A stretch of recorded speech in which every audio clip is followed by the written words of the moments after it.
be okay. And you go ahead and buy it. As you keep giving place to that line, that's sin. When you keep ignoring what God's telling you to do, that's sin. Okay? Let's just identify it. Maybe you mess up. Maybe you spend a little too much by accident. Don't feel guilty. Just don't do that again. But if you keep doing it on purpose, that's something you're going to have to deal with. Whether it's spending money, or whether it's overeating, or not doing something you should be doing. Those are things you have to deal with. To know what to do is right and don't do it is sin. And we're all adults in here, and I bet you that most of us know what the difference is between right and wrong. It should be real simple. But why do we still make the same mistakes over and over again? That's what grace is for, right? But the less I need, the better I'm going to be. Same for you. So here's what we want to try to do.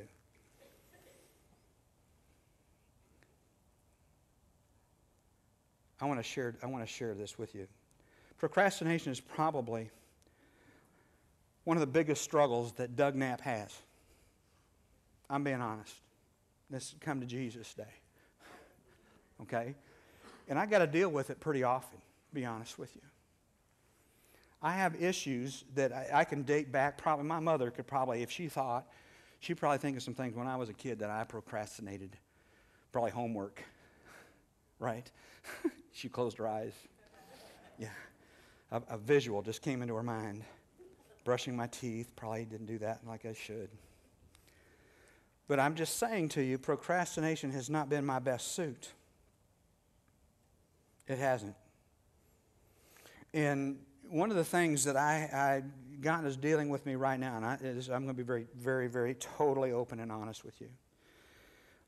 As you know, as most of you know, I went to Germany to see my oldest son. On my trip there, we did a lot more walking, a lot more activities than I'm normally accustomed to do. I mean, in this country, you want to go somewhere, you go get in your car and you go there, and that doesn't happen exactly the same way there. There's a lot more walking involved. And Doug Knapp found that this weight that Doug Knapp's been carrying has not been good. And it was a realization of that to me. Now, understand, I looked in the mirror every day. I got on the scales infrequently. But I knew what was going on in my body. Okay? I knew, and I'm going to use these words, that I was abusing my body. I knew it. It wasn't right for me. But I kept putting it off and kept putting it off. I even went to the doctor a couple years ago, had some issues, high cholesterol, blood pressure, things. Started giving me medicine. He said, you're supposed to start exercising. I need you to do that. Got this great job, but this great job doesn't allow me a lot of exercise. Here, maybe. This has been pretty good. But the rest of the body has been kind of going downhill. And I have not taken care of it. So God spoke to me on that trip and said, it's time. And so I started, as soon as I came back, I did it in secret for a while. I started coming to church real early in the morning and started walking, doing some things in the gym. Now, the reason why I didn't want anybody to know it, I'm kind of ashamed about it. And I was also ashamed about how much I couldn't do that I should be doing. I used the age, and I used this, and how I abused my body in my younger years, and all the jobs that I had, I used my knees a lot. I had all the excuses. But I started walking. Finally, some people found out about it, and my cat was out of the bag a little bit. So, my wife didn't even know first, did you? I didn't even tell her. And it was a private thing for me. And so I want you to know it's really private now. This is a big deal for me. But anyway, she says, well, why don't we go join the Y? I said, Absolutely not.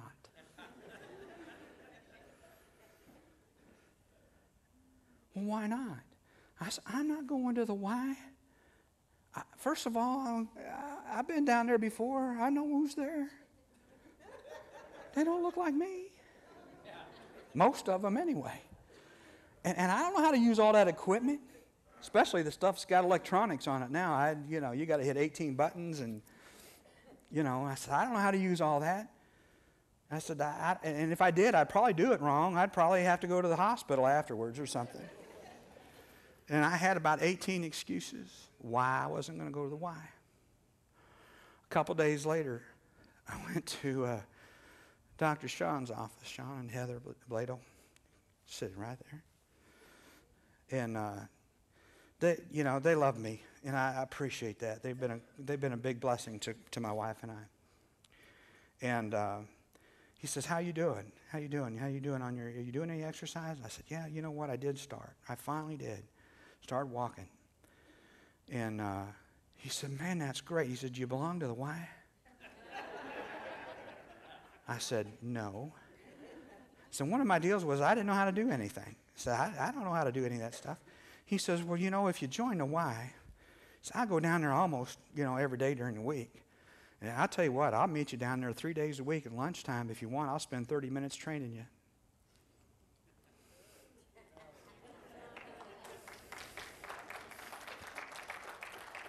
So the old Doug would have said, "Let me think about that." But I didn't do it, did I, Sean? I said, "Okay, I'll do that." Because I knew God was dealing with me about that. And I want to be responsive, okay? I want to be responsive to what God tells me to do.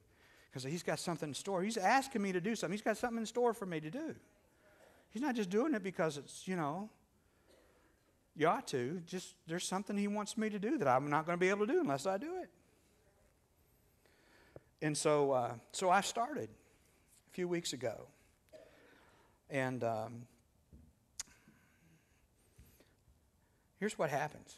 As I was obedient, God began to make my way straight to deal with it. He even put people, and I even found favor at the Y. It didn't cost me as much.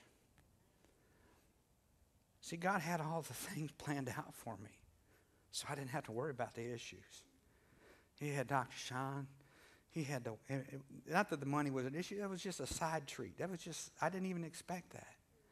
It's just something extra. Now, why am I telling you all this today? Well, number one, I'm now more committed than I've ever been, okay? I just told a couple hundred people, and it's on tape. But I am pursuing. Now, let me tell you something about this pursuing what God wants us to do and being obedient.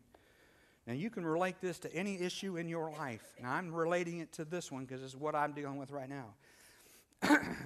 Dealing with this issue in my life is something I have to do for me. So my relationship with God's pretty good. Now, I still pursue that. And the Bible even says that bodily exercise profits a little. So I'm not going to be spending 8 hours a day doing it, but I am going to do what is necessary. I am going to take care of my body. Okay? I've had to ask God to forgive me for abusing it. I told Dr. Sean, I've abused my body for years, but I don't want to do it anymore.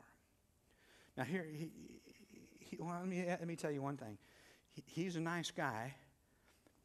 His wife's a nice person too. But when they get at the Y, there's a different person that shows up. Not really bad, no. He is persistent, and so is she. And so I've enjoyed that. But I want to tell you something. Don't just have a surface thing. Maybe your deal is a surface relationship with God. Maybe you're not pursuing God, like I was not pursuing my body weight in my exercise. Maybe that's you. Okay? And maybe in the last month or so, we've been speaking on some things that have been a little bit hard. They have been hard on me, but hard on you.